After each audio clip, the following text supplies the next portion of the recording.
This month, one claim is being repeated like a verdict. That Harry and Meghan say they protect children from online harm, but then they put their child's face on social media and prove they were never serious. Today we're doing claim versus record. What happened, what's documented, what's assumed, and what we can honestly conclude. No hate, no hype, just context. We're doing this in 5 parts. Part 1, what actually happened on the record. Part 2, the claim being repeated. Part 3, what the record supports and what it does not. Part 4, the missing context about their online safety work. Part 5, a simple checklist you can use the next time a headline turns into certainty. 1. What happened on the record? Here is the simple record first. On Valentine's Day, Meghan shared a family photo on Instagram showing Prince Harry holding their daughter, Princess Lilibet. Media outlets quickly picked up the post, describing it as a rare glimpse of the family and one of the clearest public views of the child to date. These reports focused on the image itself, noting that it was more revealing than previous photos, which were often partial, angled, or otherwise designed to protect the children's privacy. The facts here are straightforward and verifiable. The photo exists. It was posted on Meghan's Instagram account. It shows Lilibet more clearly than usual. That is the record. There is no ambiguity about the act of posting or what the image depicts. The choice to share this photo was deliberate, and it fits into the broader, consistent approach Meghan and Harry have taken to balance public visibility with privacy for their children. Yet, as often happens, the narrative quickly expanded beyond these simple facts. Headlines, social media posts, and commentary began attaching interpretations, assumptions, and sometimes value judgments to the act of posting. Some claimed it signaled a shift in how the family approaches privacy. Others suggested it was a deliberate message to the public, or even a calculated media move. These claims built on the record, the photo itself, but they are not the same as the facts. They are interpretations, not verifiable observations. This is where it becomes important to separate the record from the narrative. The record shows that a clearer photo was posted. The claims that grew around it are layered on top, often shaped by media framing, social reaction, or speculation about intent. Understanding this distinction is crucial for anyone trying to follow the story responsibly. The observable action exists, but the motivations and interpretations circulating online are conjecture. The simple takeaway from this stage is that the record provides a clear, factual starting point. A photo was shared, and it was more revealing than usual. What followed in the public discourse, headlines, opinions, and speculation, represents a separate layer that needs careful parsing before being accepted as fact. 2. The claim people keep repeating. The repeated claim goes like this. They built a brand on privacy and online safety. They criticize the internet for harming children. Then they post their child's face online. Therefore, they are hypocrites, or they are using their child for attention, or both. You'll hear it phrased as contradiction, hypocrisy, branding, clout, or a sudden reversal. This is where media literacy begins. Notice what happened in that claim. It jumps from an observable action to a motive, then turns motive into certainty. So we pause and separate the layers. Claim, evidence, outcome. 3. What the record supports and what it does not. What the record actually supports is straightforward. Meghan and Harry shared a clearer image of their child than they usually do. That is observable, verifiable, and undisputed. Beyond that, the record is silent. It does not tell us why the photo was posted. It does not indicate commercial intent, hypocrisy, or a permanent change in policy. A photo in itself is simply a photo. Any assumptions about motive or intent are interpretations layered on top of the observable fact. Noticing tension between advocacy and action is reasonable. There is a visible contrast between publicly speaking about children's online safety and sharing a clearer image of a child online.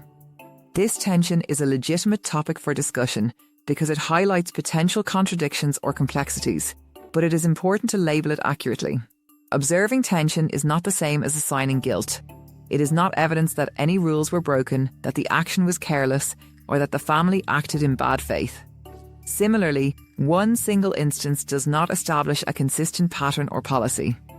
Drawing sweeping conclusions from a single moment is speculation, not fact. There is also a fundamental difference between sharing a photo in a controlled way on a personal account and a tabloid or media outlet publishing a child's image without consent. Both involve visibility, yes, but the circumstances are radically different. In one case, the parents control the timing, framing, and context of the image. In the other, the child's image is exposed without permission, often in a sensationalized or exploitative way.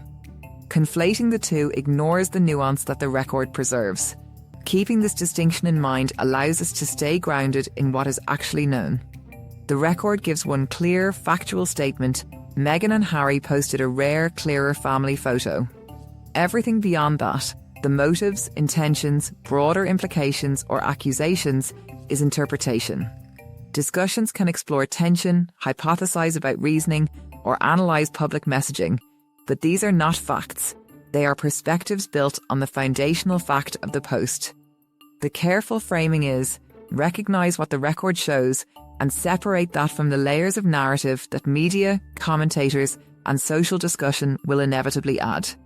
That disciplined approach is how viewers can navigate coverage responsibly and avoid turning a single observable action into an assumed story about character, intent, or policy. 4. The missing context people skip. Now let's expand the context that often gets left out in fast takes and viral coverage. Around the same time the Valentine's Day photo was shared, Prince Harry was reported to have met with bereaved parents and participated in public discussions as a major trial began evaluating the impact of social media platforms like Instagram and YouTube on young people's mental health. These activities are documented in multiple media reports and public records, showing that the Sussexes were actively engaged in serious advocacy around children's online safety. This is not a peripheral effort. They were participating in legal and policy conversations that directly relate to the risks of digital exposure for minors. In addition, Meghan and Harry have repeatedly highlighted initiatives tied to children's online privacy and legacy, including work connected to Jules Law, which focuses on preserving social media data after a child's death. They have used public-facing platforms, interviews, and statements to raise awareness and advocate for policy changes. This shows that their engagement with these issues is sustained and ongoing, not a one-off statement or symbolic gesture. The record confirms this activity exists and is verifiable. Acknowledging this context does not erase the tension some viewers feel when seeing a clearer family photo shared online. It is entirely reasonable for people to notice the contrast. The difference is in how that observation is framed. Saying they were never serious about online safety is misleading because the record shows clear, documented advocacy. Recognizing ongoing, real-world engagement allows for a more accurate and fair evaluation, rather than reducing complex behavior to a single, isolated moment. This illustrates a key point about media literacy. Headlines often frame one moment, like a photo, as if it carries a full moral verdict. When that happens, the broader context, which might include years of advocacy, public statements, or documented work, is stripped away. Without that context, readers and viewers are left with a distorted impression, which can amplify misunderstandings and misjudgments. The calm takeaway is this: context matters. One image, one action, or one headline cannot capture the entirety of documented behavior or intent. By looking at the broader record, sustained advocacy, public engagement, and documented initiatives, viewers can better understand the full picture and avoid drawing conclusions based solely on the most visible, attention-grabbing moment. Understanding the difference between isolated moments and broader patterns is essential to interpreting media responsibly. 5. A calm conclusion and a viewer checklist. So what can we conclude calmly and clearly? First, the photo was posted, and it was unusually clear compared to previous shares, making it more noticeable. Second, advocacy for online safety has been consistently documented through public appearances, official statements, and foundation-related communications. This shows a long-term commitment rather than a single isolated action. Third, the claim of hypocrisy is an interpretation, not a proven fact. It relies on assumed motives and the idea that one action somehow negates a larger body of work. The bigger picture is that context matters. Facts are facts, interpretations are optional, and jumping to conclusions without evidence only distorts the truth. Staying measured allows us to separate what is real from what is merely perceived. Now here's the viewer checklist I want you to keep. Step 1. What is the observable action? Step 2. What is the claim being made about that action? Step 3. What evidence supports the claim beyond vibes? Step 4. What context is missing? Step 5.